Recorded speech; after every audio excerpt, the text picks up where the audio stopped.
Good morning, this is Angela with Parkrose Permaculture.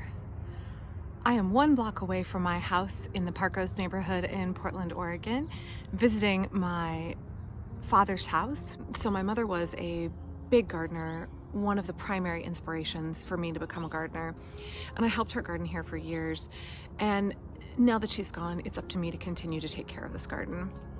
So what I found is that there's a significant amount of weed pressure right now, and I need to do something about it. So my mother's gardening style was much more formal, raised beds, cottage gardening, and then down here she has a woodland garden. So under this giant, probably squirrel planted walnut tree, there is an extensive array of plants that thrive in shade. Now, this time of year, the walnut is not quite leafed out, so it's a little bit sunnier, but normally it's quite shady down here.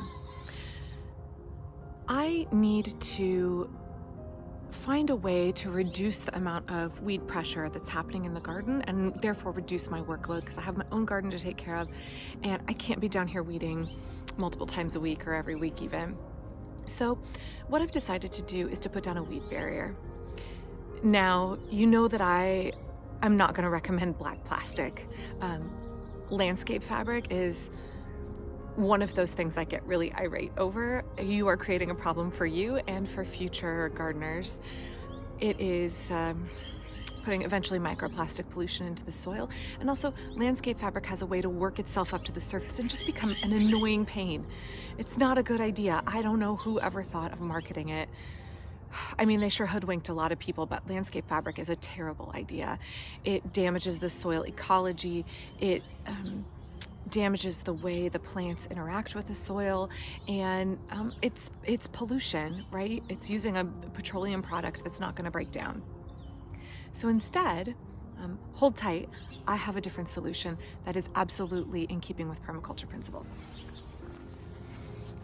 Okay, so some friends of mine very graciously, like Easter weekend, offered us a whole bag full of bags of burlap. So I have a ton of this and it's gonna make fantastic mulch. So burlap is made from jute, which is an entirely renewable resource, very tough, and is used for all kinds of things from, like jute rugs and packaging, because it's real tough and real easy to grow. Now, as an entirely plant-based resource, it will decompose readily. However, jute can take a long time to break down. A burlap bag can take up to 10 years to decompose. So you get the longevity of a good weed suppression, a good mulch, but eventually it biodegrades. And when it does, we'll wait for this byprop to pass by. When it does break down, the jute returns a significant amount of calcium, magnesium, iron, and phosphorus to the soil. It's very high in calcium. So it's a fantastic resource. Why not use it? It's repurposing, reusing a product from an agricultural industry. These had coffee beans in them. And instead of putting these in the landfill, we're going to return them to the earth. In permaculture, we talk about stacking functions, which is where you try and get as much as you can out of one item or one element in your garden. And that overlaps very much with the permaculture principle of produce no waste. And here we're not producing waste, and we're taking a resource and we're finding many uses for it. The initial use of holding coffee beans, the secondary use of providing weed suppression and mulch in the garden, and the tertiary use of returning biomass to the soil, adding essential trace minerals to the soil. So 3 bangs for your buck. And again, a free resource. So when we talk about using jute, what you want to do is take your burlap bags, and I prefer to leave them double layered. You get better, tighter weave and better weed suppression. You can, if you are short on them, cut them open and use them single layer. Now, a couple of tips about using them as well. I'm going to show you how I put them in the garden. They lint really heavily all over your clothes when you're using them. So just beware. You don't want to be cutting these up in the house or in clothes that you need to wear out somewhere nicer in the day, because they will lint everywhere. You want to use the jute. It's a really good weed suppressor, so you want to make sure that you are placing it around your plants at a time of the year when those dormant perennials are already germinating, so you don't accidentally smother your plants. Let me show you what I mean. So here we can see that there is a grass path that my mom created, and then planting beds where the grass is creeping into the beds, but also weeds are as well. I couldn't have done this any earlier in the season because things like Trillium wouldn't be up yet. Things like hosta would not be up yet, and I didn't want to accidentally cover those with burlap and kill them. So now is a good time to be putting down those weed barriers. Problem weeds we have here in this area are things like blackberry. Sometimes there's holly, there's English ivy, the grass itself creeps into the bed. And I want to make sure that I am covering all of those areas where those kinds of plants can move in, because plants, nature abhors a vacuum. Plants want to get in here and germinate and fill this bare soil. So I need to protect it with mulch, and mulch that can serve as a weed barrier in order to keep these weed species from coming in and proliferating. Now, before I do that, any of the weeds that are currently up, this is a plant, this is a weed, this is self-heal, also a weed. I want to remove these before I put my mulch down. As long as I'm here and I'm kneeling in this garden bed, I'm gonna go ahead and pull up any of the weeds that I can, and then put the burlap down to suppress any future weeds from germinating. And then on top, I'm gonna give it a good thick layer of leaf mold, and then I will come back later in the season and add wood chips on top of it.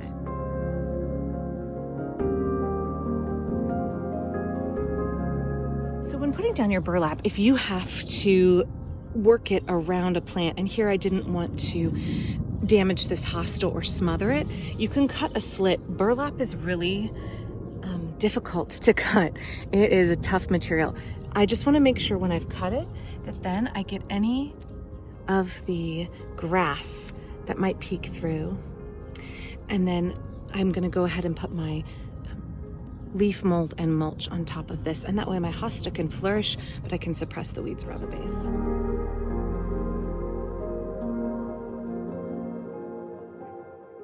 So while I'm down here laying out my burlap, I removed 2 large dead lilacs. When my folks first bought this house a decade ago, they were alive, but they were ancient, and they were being strangled by these iron rings that they were planted in, and they eventually died.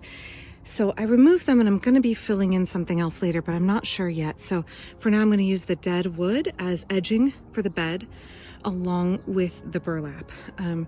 If you know what these are, I don't think they're from tires. They're too small. They're very heavy iron.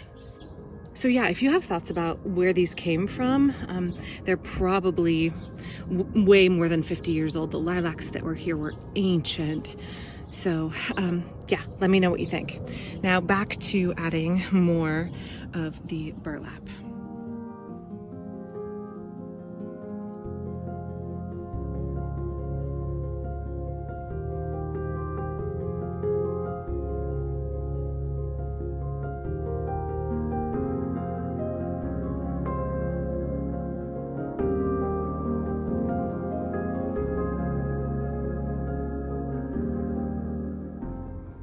All right, pro tip, if you are down mulching along a path or around a bed and you find that your burlap bag is sticking out into the path or overlapping a plant and it's just a little bit and you don't want to cut it and you need to fold it, don't fold it this way.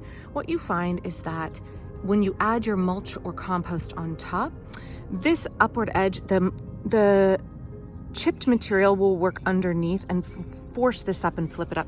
I know people have seen that with landscape fabric all the time. You want to flip it underneath. Now, if you're just using the burlap and you're not adding compost or wood chips on top, you might consider using some landscape pins and pinning it down so it doesn't shift and move. But I'm going to be covering this with leaf mold, and then I'm going to come back and cover it with mulch after, and therefore I don't need to pin down my bags. Okie doke, we are under this hellebore, and there's a hosta here, and I had put down that cut piece of burlap around it, and you can see that I've added the leaf mold. Now this will be getting mulch on top, but it's important that whatever you use on top of your burlap, you go at least 2 inches thick. That will keep the burlap from shifting up to the top of the bed. So give it a nice good thick coating of leaf mold, compost, or wood chips.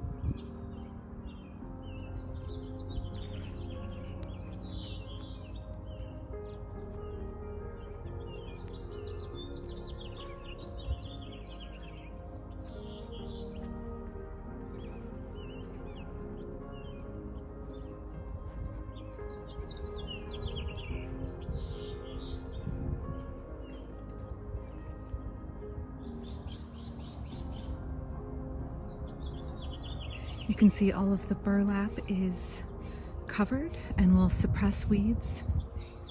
A thick layer of leaf mold has been added. I'm going to come back and fill in with some more plantings here and here where I took out the old dead lilacs, and I will put some more edging plants along these beds and get some more sticks to edge this bed on the right up against the street. But for now, I'm pretty darn happy with this progress.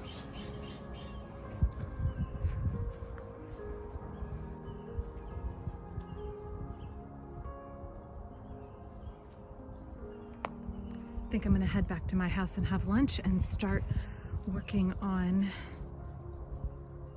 spreading leaf mold in my garden, because I got my dad 4 yards, but I got myself 8, so I have a lot of work cut out for me. Thank you for watching. I hope that you will find a way to utilize organic, decomposable, sustainable sources of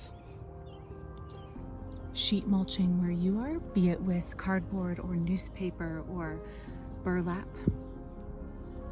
If you enjoyed this video, please consider giving it a thumbs up, and please consider subscribing to learn more about permaculture, sustainable living, and cottage gardening. Thanks.